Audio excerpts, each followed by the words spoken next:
Hi అండి, welcome to Deepu తెలుగింటి రుచులు. మనం ఎప్పటి నుంచో వెయిట్ చేస్తున్నాం కదా ఆవకాయ పచ్చడి పెట్టుకోవాలి అని చెప్పి. అయితే నేను మా ఇంటి దగ్గర చెట్టుకాయల కోసం చాలా వెయిట్ చేశాను.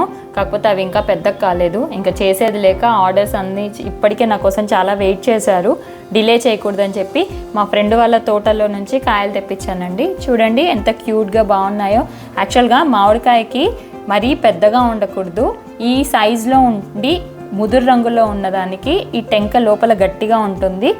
వీటిని కనుక పచ్చడి పెడితే మనకి సంవత్సరం పాటు ముక్క మెత్తపడకుండా ఉంటుంది అనమాట. సో థ్యాంక్ యూ రజిత గారు, నాకు ఈ మామిడికాయల్ని మీ చెట్టు నుంచి తెంపి ఇచ్చినందుకు. సో వీటినన్నిటిని ఇప్పుడు క్లీన్ చేస్తున్నానండి. క్లీన్ చేశాక చక్కగా తుడిచేసుకొని మనం కటింగ్ వెళ్ళిపోదాం. అయితే నేను చాలా బలవంతురాలిని కదా, ముక్కలు గట్టిగా కొట్టలేను కాబట్టి మనం బయట కొట్టించేద్దాం. బయట కొట్టించిన తర్వాత క్లీనింగ్ ప్రాసెస్ నుంచి మళ్ళీ స్టార్ట్ చేద్దాం.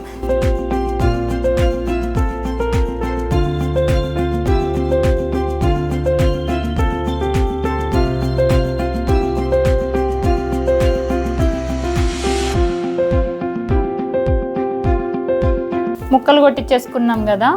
సో వీటికి ఉన్న ఈ జీడి అంతా తీసేసుకుని, ఇది చూడండి, ఇది కూడా నీట్గా తీసేసుకోవాలి.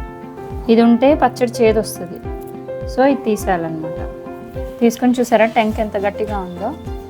తడి లేకుండా క్లీన్ చేసుకుని ఇలా ఇవన్నీ కూడా వేసుకోవడమే.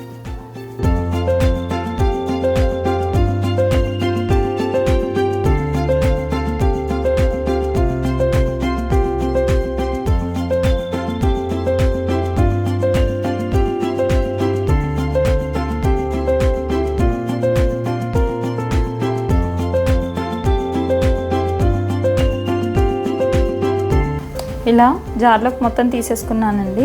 మనం క్లోజ్ చేసేసి థర్డ్ డే రోజు మీకు ఓపెన్ చేసి చూపిస్తాను. అప్పుడు ఆయిల్ ఏమన్నా తక్కువ అయితే అప్పుడు ఆయిల్ మళ్ళీ మనం పోసుకోవచ్చు. ఆవకాయ పెట్టి 3 రోజులు అవుతుంది, ఇది 3వ రోజు. సో మనం ఓపెన్ చేసి కలుపుకుందాం. 3 days తర్వాత కలుపుకోవాలి కదా, చూద్దాం ఎలా ఉందో. సో వావ్, నూనె పైకి తేరింది. చూసారా ఎంత బాగుందో కలర్ కానీ టెక్స్చర్ కానీ. ఆవకాయ అంటే అమృతమే. చూసారా, చూస్తుంటే నోరు ఊరిపోతుంది కదా. సో మన ఈ సమ్మర్ స్పెషల్ ఆవకాయ రెడీ అయిపోయింది. దీన్ని మనం పార్సిల్ చేసేద్దాం. సో మీకు కూడా ఆవకాయ కావాలి అంటే ఇప్పుడే DM చేయండి. కింద స్క్రోల్ అవుతున్న నెంబర్కి మెసేజ్ చేసి ఆర్డర్ చేసుకోండి.